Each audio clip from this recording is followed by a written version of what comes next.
Bonsoir mesdames, mesdemoiselles et messieurs, bienvenue à ce journal dont voici les principaux titres. Le département de la santé organise un atelier à Nouakchott pour la préparation et réponse aux urgences en Mauritanie dans le secteur de la santé publique.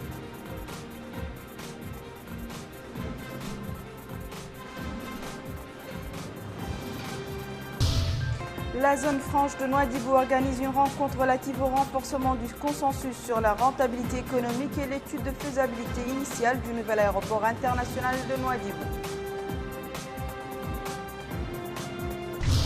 Les participants au sommet de Vienne sur la Libye s'accordent pour soutenir davantage le gouvernement exécutif libyen. Merci de vous joindre à nous, mesdames et messieurs. Nous ouvrons ce journal par ce message de félicitations du président de la République, M. Mohamed El Abdelaziz, adressé à Sa Majesté Harald V, roi de Norvège, à l'occasion de la fête nationale du Royaume de Norvège. Le chef de l'État a réitéré la volonté de la Mauritanie de continuer d'œuvrer pour le renforcement et le développement des relations de coopération existant entre nos deux pays dans l'intérêt de nos deux peuples amis.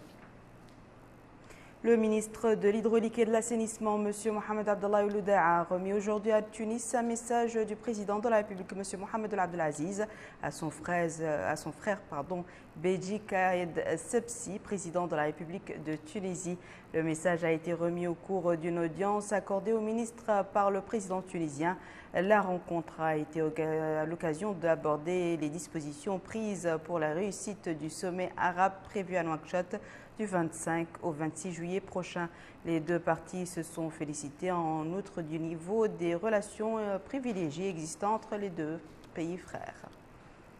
La ministre du Commerce, de l'Industrie et du Tourisme, Mme Naham Hamdoul Mouknas, a remis aujourd'hui à Bagdad un message du président de la République, M. Mohamed El Abdelaziz, à son frère Fouad Massoum, président de la République d'Irak. Le message a été remis au cours d'une audience accordée au ministre par le président irakien. La rencontre a été l'occasion d'aborder les dispositions prises pour la réussite du sommet arabe prévu à Nouakchott du 25 au 26 juillet prochain à Nouakchott.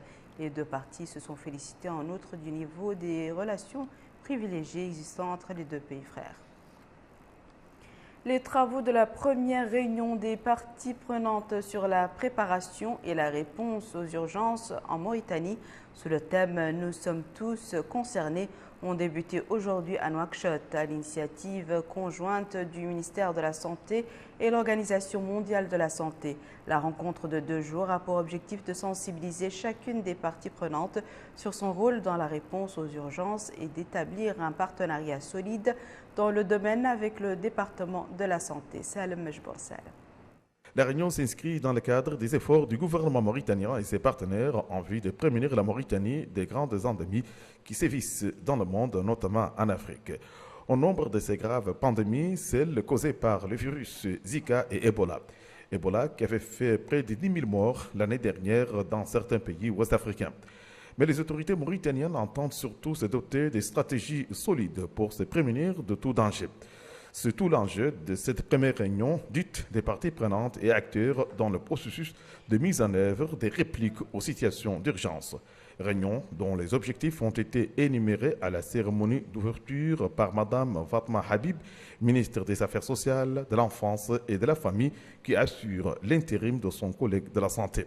La ministre devait à cette occasion insister sur la nécessité de la mise en place des mécanismes efficaces pour répondre avec célérité aux cas d'urgence imposés par les catastrophes ou les épidémies. Réussir les réponses aux cas d'urgence en santé publique exige une réelle coordination entre tous les acteurs. Les leçons apprises de la gestion des urgences ont démontré qu'une bonne réponse repose sur une bonne coordination. La coordination avec l'ensemble des acteurs est essentielle afin de s'assurer que le gouvernement, en collaboration avec ses partenaires, est en mesure de répondre rapidement à l'urgence sanitaire. La rencontre réunit, faut-il le préciser, toutes les structures de santé publique, civile et militaire, les départements ministériels et les partenaires du gouvernement mauritanien. Direction Nouadhibou, où a eu lieu ce matin le démarrage des travaux d'un atelier relatif au renforcement du consensus sur la rentabilité économique et l'étude de faisabilité initiale du nouvel aéroport international de Nouadhibou. Le président de l'autorité de la zone franche de Nouadhibou a supervisé en compagnie du ministre de l'équipement et des transports le lancement de cet atelier. Bakar Bailaba. Cette étude est financée par la Banque mondiale pour une enveloppe de plus de 289 000 $. L'atelier discutera des conceptions probables des infrastructures du nouvel aéroport, notamment en ce qui concerne l'élaboration financière et institutionnelle pour la réalisation de ce projet. L'occasion pour le président de l'autorité de la zone franche de Nouadhibou, M. Mohamed Ouldaf, d'indiquer que cette étude s'inscrit dans le cadre du portefeuille des projets structurants fixés par l'autorité de la zone franche comme étant des projets prioritaires. Elle permettra aussi de créer une offre foncière importante à travers la libération du terrain sur lequel se trouvait l'aéroport actuel de Nouadhibou, qui se situe au centre-ville et qui sépare la ville de ses plages. M. Mohamed Ouldaf a en outre rappelé certains projets d'infrastructures réalisés dans la zone franche ou en cours de réalisation, soulignant qu'elles s'inscrivent dans le développement global que connaît le pays dans tous les domaines. La cérémonie d'ouverture de l'atelier s'est déroulée en présence du wali de Dakhlet Nouadhibou, du hakem de la Mokata de Nouadhibou, des services régionaux, des directeurs des établissements publics et des responsables militaires et sécuritaires dans la wilaya. La suite de la campagne d'explication et de vulgarisation du discours prononcé dernièrement par le président de la République à Néma, campagne menée tambour battant ce week-end par des membres du gouvernement et des dirigeants au niveau des différentes structures de l'UPR. Ces derniers s'étaient déployés hier dans la wilaya sud de la capitale, Abdullah Damaba. La campagne de vulgarisation du discours du président de la République Mohamed Ould Abdelaziz devant les populations de Néma se poursuit dans la wilaya de Nouakchott Sud. Les délégations mixtes qui renferment les membres du gouvernement et des leaders politiques du parti Union pour la République UPR sillonnent les moukhata de la capitale pour expliquer et commenter les différents axes de ce discours historique. Les ministres et les leaders de l'UPR qui animent les meetings monstres organisés dans le cadre de cette campagne s'accordent à dire que le discours de Néma constitue un tournant décisif dans l'histoire du pays. Au vu du projet politique proposé par le président de la République, projet relatif à un dialogue national inclusif qui sera organisé bientôt, en vue de renouveler la classe politique, d'associer les forces vives et d'enraciner notre expérience démocratique. Les intervenants ont appelé les citoyens à suivre la raison et à privilégier l'intérêt supérieur national sur l'intérêt individuel, exhortant les populations à adopter ce discours et à œuvrer pour concrétiser ces objectifs afin de réaliser un avenir meilleur marqué par la justice, l'égalité et la cohésion sociale. Ces délégations mixtes rassemblent les membres du Conseil national de l'UPR, des fédéraux, des parlementaires, des leaders des instances de base, des membres de la commission exécutive du parti, ainsi que des femmes, des jeunes et des acteurs politiques de l'UPR. Dans le cadre de notre couverture médiatique au sujet de la prospection traditionnelle de l'or dans la zone de Taziazet, après l'accord de licence de la part des autorités pour ces activités, nous avons ce soir sur notre plateau le colonel de la douane, directeur de la législation et de la coopération internationale, M. Jamal Abdelnasser Ahmed, afin de nous éclairer sur les dernières mesures prises par l'État à ce sujet. Bonsoir, colonel. Bonsoir, merci. Merci d'avoir répondu à notre invitation. Quelles sont les mesures adoptées en ce qui concerne les matières récoltées manuellement par les populations? Merci de m'avoir invité. L'import et l'export en République islamique de Mauritanie sont gérés par la loi 166-045 du 21 juillet 1966 instituant les codes des douanes et qui stipule dans son article 95 que toute marchandise présentée à l'exportation doit faire l'objet d'une déclaration en détail lui assignant un régime douanier. Et bien entendu, si on dit marchandise, c'est au sens le plus large du mot. En ce sens que l'or qui est sujet de notre débat ce soir est considéré au sens de cet article comme marchandise, comme le sont exactement les autres minéraux et même les devises, les moyens de paiement en général.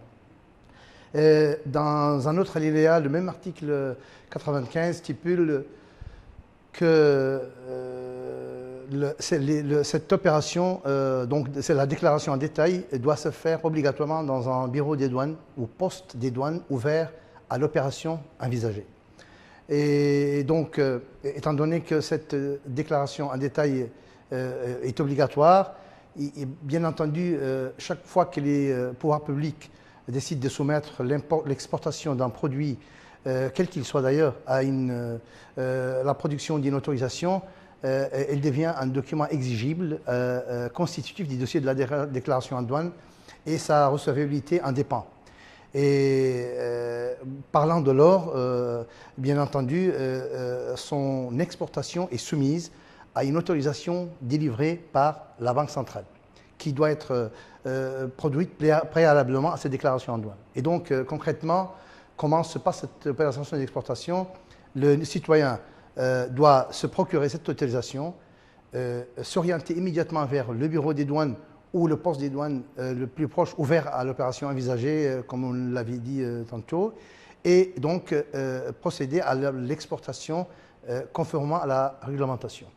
Toute autre tentative d'exportation en dehors de cette procédure est tout simplement considérée comme une fraude, comme une contrebande, et donc sanctionnée par tout un arsenal de dispositions qu'on ne va pas toutes citer ici, mais on en citera la confiscation donc du produit extrait et une amende qui peut aller jusqu'à 5 fois la valeur de la quantité saisie. Très bien. Et est-ce que l'or récolté par la prospection traditionnelle est présent sur le marché local ou international et comment est-il commercialisé? Nous avons cité cette procédure d'exportation en supposant que le citoyen ayant extrait cet or envisage de l'exporter. Toutefois, il peut le vendre localement. Les pouvoirs publics s'orientent vers l'ouverture de certains guichets au niveau de la Banque centrale qui se proposeront donc d'acheter cet or en considérant le prix de l'or sur le marché international. Une précision que je n'ai pas faite tout à l'heure dans l'intervention en arabe,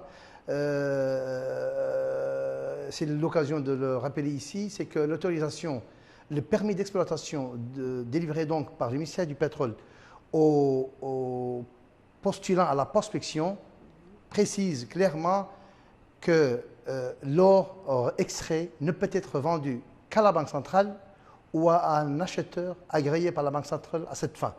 Donc il est clair à partir de là que la seule commercialisation possible est donc via la Banque centrale. Donc on peut vendre à la Banque centrale, aux acheteurs agréés par la Banque centrale ou alors exporter suivant la procédure déjà expliquée avant. Très bien. Avez-vous quelque chose à ajouter? Écoutez, s'il y a vraiment quelque chose à ajouter, c'est que nous devons tous, fonctionnaires et citoyens, se rappeler une chose essentielle et cruciale, que même s'il est humain qu'on s'attache un peu à nos intérêts parfois individuels, il est temps, vraiment grand temps, qu'on se rende compte que nous devons privilégier l'intérêt général qui est par ailleurs la seule garantie de nos intérêts individuels, l'intérêt individuel de tout un chacun. Si on ne privilégie pas l'intérêt général, on compromet du coup à long terme ou à court terme nos intérêts individuels voulus. Tout à fait. Merci beaucoup, colonel Jamal Abdelnasser Ahmed. Je rappelle que vous êtes directeur de la législation et de la coopération internationale. C'est moi qui vous remercie. Merci beaucoup. Les compétitions des tours préliminaires de la phase finale du championnat militaire au niveau de la zone centre ont débuté aujourd'hui dans les locaux de la 6e région militaire à Nouakchott.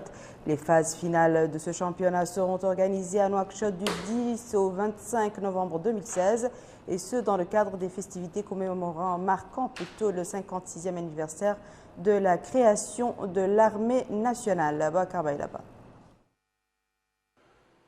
L'actuelle édition comportera des compétitions en football, en volleyball, en pétanque, en jeu d'échecs, en athlétisme et en sport militaire tels que le parcours d'obstacles, la marche commando, en triathlon et le tir à la cible.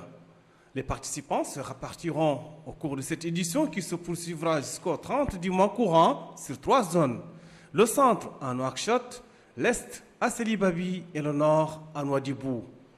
Et à l'ouverture de ce championnat militaire, le général de brigade Mokhtar Ould Chiaban, commandant de l'école inter-armes d'Atar, représentant de l'état-major général des armées, a indiqué que le sport constitue, aux côtés des valeurs civiques et de la citoyenneté, les conditions de la cohésion sociale et de la concorde nationale. Il a ajouté que c'est pour cette raison que l'état-major général des armées attache une grande importance au sport dans le but de développer les capacités physiques et spirituelles des militaires, conformément à l'adage qui dit « l'esprit sain dans le corps sain ».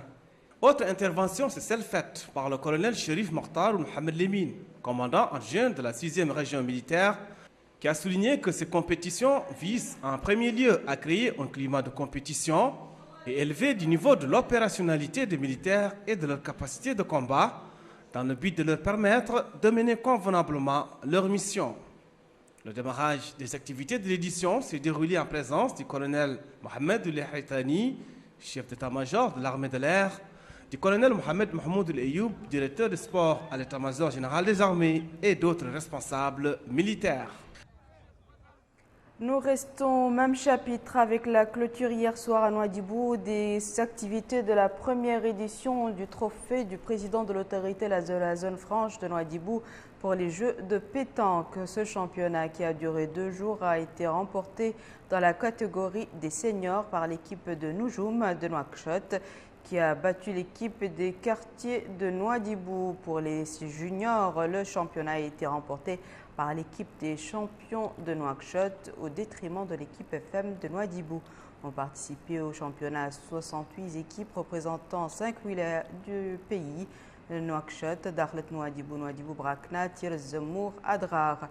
Dans un mot prononcé pour la circonstance, le président de l'autorité de la zone franche de Nouadhibou, M. Mohamed Ouleddaf, a indiqué que l'organisation de ce championnat est une initiative de la zone franche pour contribuer aux efforts déployés pour la promotion du sport.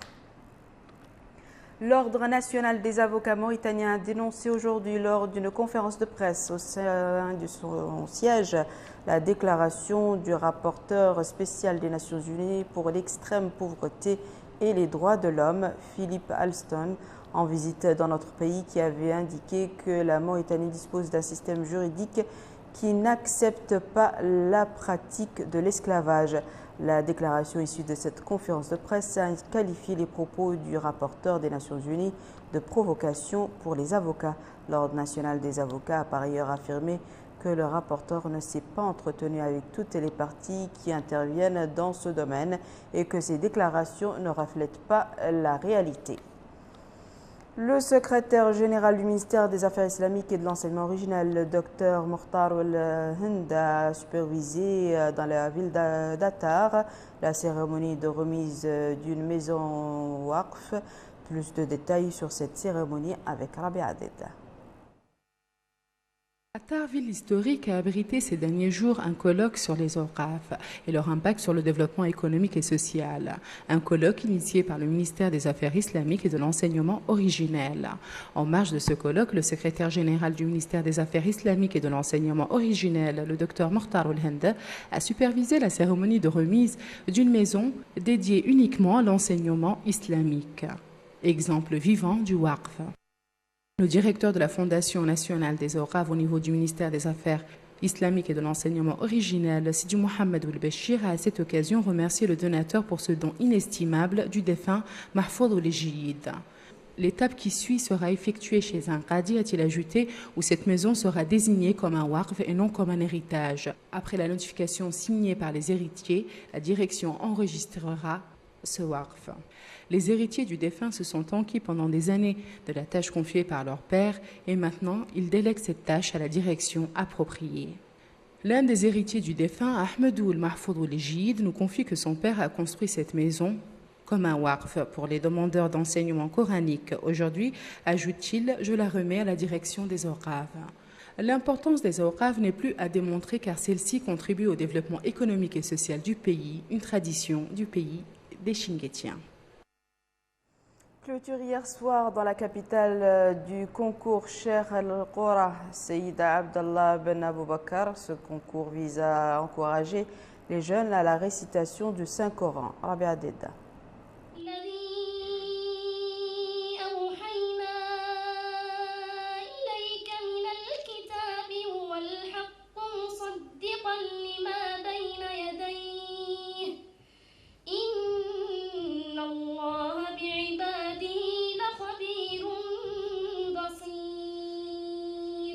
C'est avec la lecture de ces versets de Coran que la clôture de la première édition du concours Cheikh Al-Qora Sayyid Abdallah Ben Aboubakar pour la récitation du Saint-Coran a eu lieu. Les lauréats de ce concours ont bénéficié de prix non négligeables en récompense pour leur effort pour la récitation du Saint-Coran. À cette occasion, le directeur de l'enseignement originel au niveau du ministère des Affaires islamiques et de l'enseignement originel, Mohamed Leminou Cheikh, a rappelé que son département encourage tous les concours de récitation du Saint-Coran. Il a mis en exergue que les participants à cette édition sont presque tous sortants du département.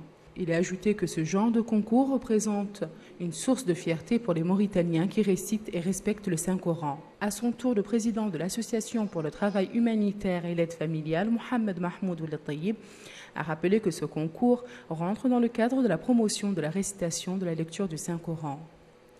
La rencontre a été marquée par des interventions rappelant l'importance de l'enseignement du Saint-Coran. La radio privée Koubani a lancé ce matin une journée ouverte pour la discussion des différents dossiers nationaux. D'après le rédacteur en chef du programme, la radio Koubani vise à travers cette journée à mettre en exergue le rôle des médias dans le rôle de médiateur du dialogue entre les différentes parties, et ceci en prélude au dialogue national qui aura lieu prochainement à Nouakchott. La radio a invité à cette journée un nombre de présidents de partis issus de l'opposition et de la majorité des acteurs de la société civile, des syndicats et des journalistes. L'organisation des femmes de l'Alliance populaire progressiste a organisé hier soir un meeting à l'ancienne Maison des Jeunes sous le thème « Unis pour relever le défi ». Les militantes du parti se sont succédées pour mettre en exergue l'importance de l'implication des femmes dans le développement économique et social du pays. Le président du parti Alliance populaire progressiste, M. Oudel Belkher, a déclaré lors du meeting que la position de l'APP par rapport au dialogue et au discours du chef de l'État à Néma sera rendue publique le 30 mai prochain. Il a ensuite nié toute existence de divergence au sein de sa formation politique.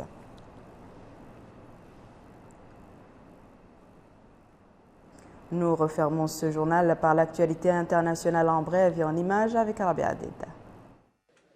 Les grandes puissances et les pays voisins de la Libye ont décidé aujourd'hui de soutenir les efforts de réarmement du gouvernement d'union nationale à Tripoli, qui tente d'asseoir son autorité dans ce pays miné par les divisions politiques et la menace djihadiste. Dans cette perspective, les diplomaties américaines et de 24 délégations nationales ou régionales réunies à Vienne ont annoncé qu'elles soutiendraient totalement les efforts du nouvel exécutif libyen qui va demander la levée de l'embargo sur les ventes d'armes à la Libye en vigueur depuis 2011. Les participants à la rencontre, présidée par le ministre italien des Affaires étrangères Paolo Gentilino et le secrétaire d'État américain John Kerry, se sont également dit prêts à répondre aux demandes du gouvernement libyen en vue d'entraîner et d'équiper la garde présidentielle et les forces autorisées. Rodrigo Duterte, élu président des Philippines sur un programme très dur contre la criminalité, s'est engagé à rétablir la peine de mort par pendaison et à autoriser les forces de l'ordre à tirer pour tuer. Il a tenu à détailler son programme contre la délinquance.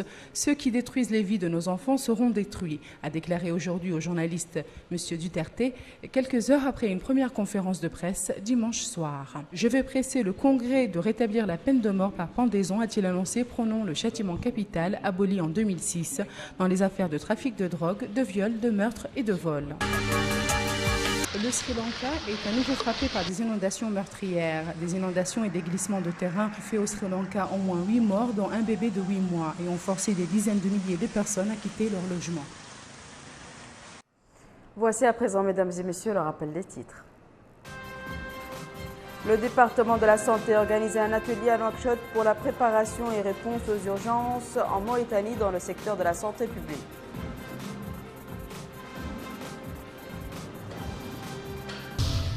La zone franche de Nouadhibou organise une rencontre relative au renforcement du consensus sur la rentabilité économique et l'étude de faisabilité initiale du nouvel aéroport international de Nouadhibou. Les participants au sommet de Vienne sur la Libye s'accordent pour soutenir davantage le gouvernement exécutif libyen. C'est la fin de ce journal, mesdames et messieurs. Merci à vous de nous avoir suivis. Merci de votre fidélité et à très bientôt, Inch'Allah.